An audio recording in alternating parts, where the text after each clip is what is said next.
The Dorian modal scale sounds a lot like natural minor, except with the raised 6th degree. So in the case of going from D to D, that means the B, instead of being a B flat, is a B natural.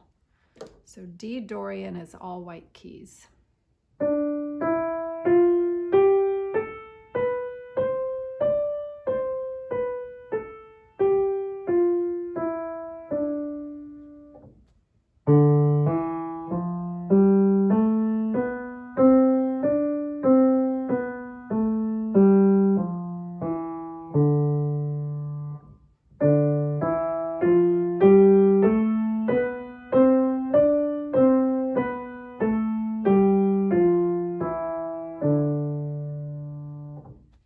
Another example is if we change this to go from E to E instead of D to D.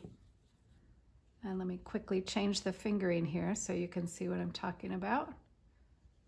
So if we were going to make our Dorian scale go from E up to E, E minor has an F sharp in it. So E minor has the F sharp. And Dorian is just like natural minor, but with a raised 6. So 1, 2, 3, 4, 5, 6. That means the C would also be sharp. So here's what E Dorian would look like.